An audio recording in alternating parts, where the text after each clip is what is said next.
Hey everybody, and welcome to another segment of AstrologyAnswers.com's weekly forecast. My name is Terence. The week begins on Monday, March the 31st, 2025. Now, in the big picture, we're having Venus and Mercury are retrograde. Decision-making Mercury goes direct on next Monday, the 7th of April. But on just a couple of days ago, we had a new moon solar eclipse. That's a powerful new moon that will impact us for the next 6 months. And the rule of thumb, which I probably had mentioned before, is you don't want to make any kind of life-changing decisions the week before or the week after a solar eclipse. A solar eclipse is planting seeds to be incubated and developed, but it can take 30 to 60 days to start revealing what the solar eclipse is trying to bring into your life. But this week to about next Saturday is the week after the solar eclipse. And decision-making Mercury is still retrograde until the 7th. So there's some real positive energies I'm going to talk about, but this is best to do a lot of reflecting, researching, not yet acting, not yet making really important decisions for another week. Let's start with Monday, the 31st. The moon that sets the public tone is in Taurus. Taurus is grounding, it's calming, it's steady, persevering energies. So that's a good energy to start the new work week. But keep in mind, decision-making Mercury is retrograde, relational Venus is retrograde. This is best used for reflection, for introspection, for kind of reviewing where you were going, and now it's time to rethink it and reevaluate it before moving forwards again in April. Now, on Tuesday, the moon continues in steady Taurus, but at 12:27 a.m., Pacific time, or 12:27 p.m. Pacific time, the moon leaves grounding, earthy Taurus and goes into Gemini. Gemini is very flexible, very adaptable, very curious, loves a lot of brainstorming and talking.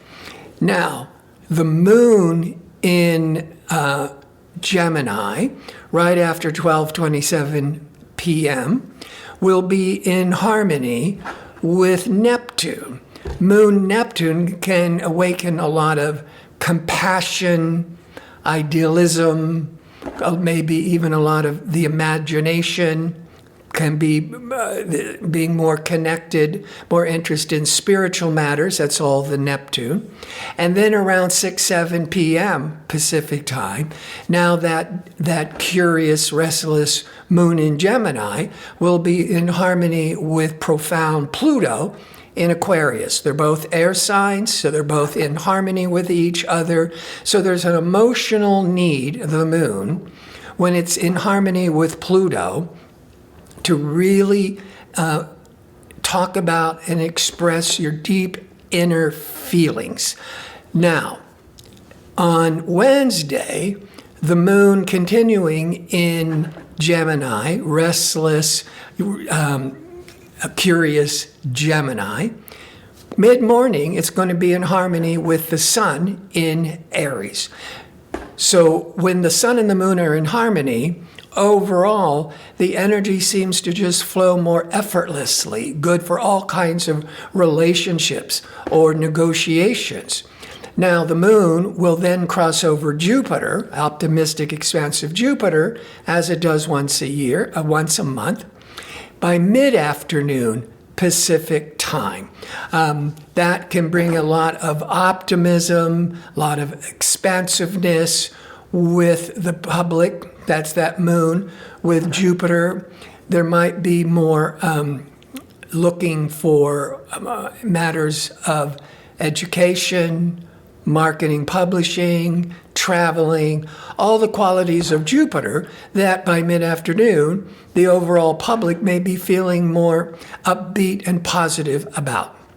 On Thursday, the moon continues in intelligent Gemini. By 6-7 a.m. Pacific time, the moon will square or be in tension to cautious restricted Saturn. So Pacific time, early morning, you might be very worried, but it is a time of taking on more serious responsibilities.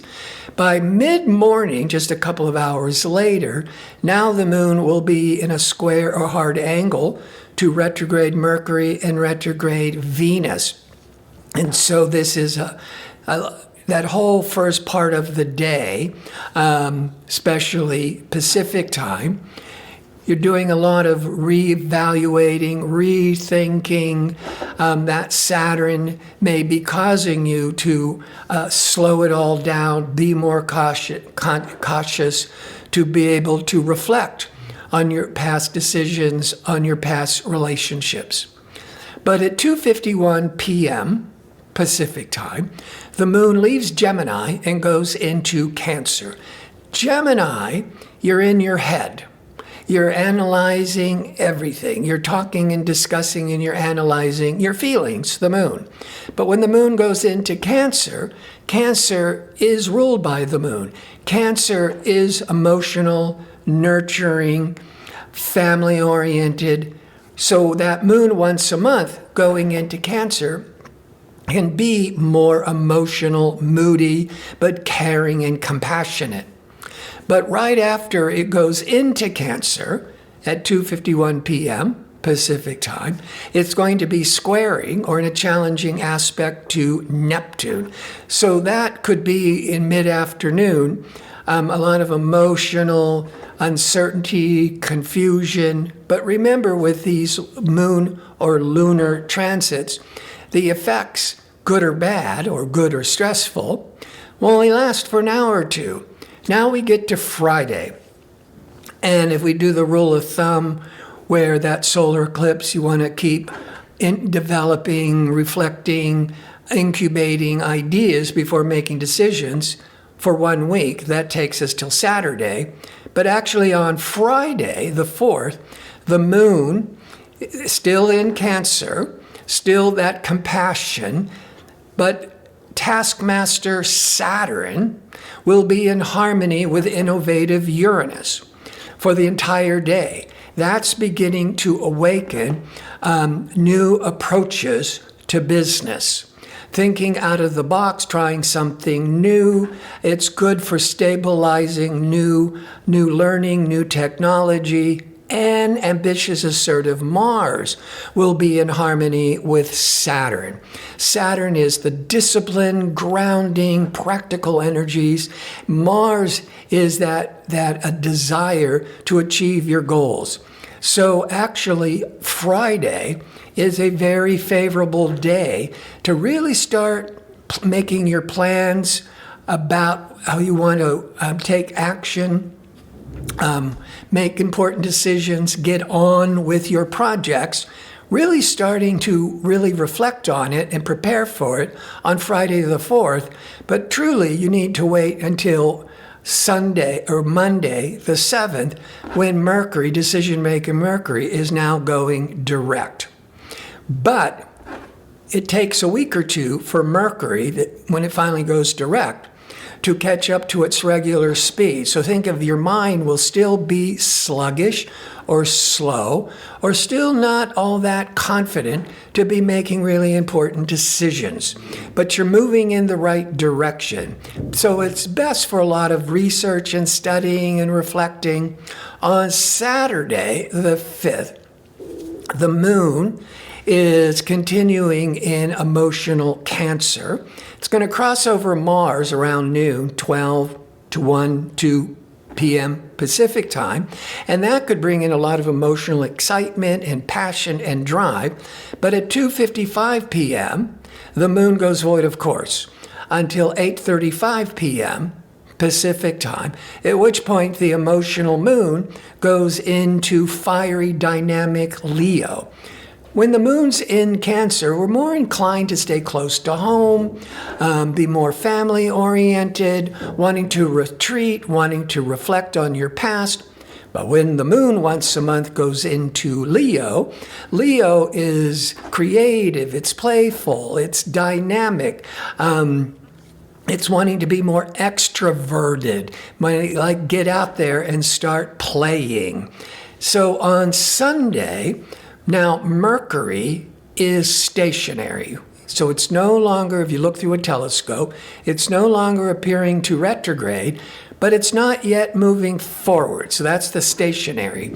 But the stationary is when planning and thinking and all matters around Mercury is stationary. So it's being really intensely focused. But it's a good day because the sun, that's putting a spotlight for the whole day, is sextile or in harmony with lucky expansive Jupiter. You could start to really think, not act yet.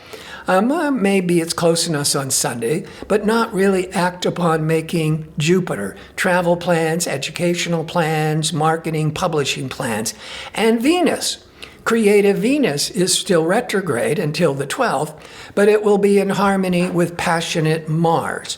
So that retrograde could go reflecting on relationships or creative projects from the past, but getting more energized to start taking action to move into new directions. So with Saturn and Mars in harmony on Friday, on Sunday, the Sun and Venus in harmony, energies are starting to come back. You're starting to be more upbeat and optimistic. And so we're moving, you're going to really start feeling the energy starting to open up.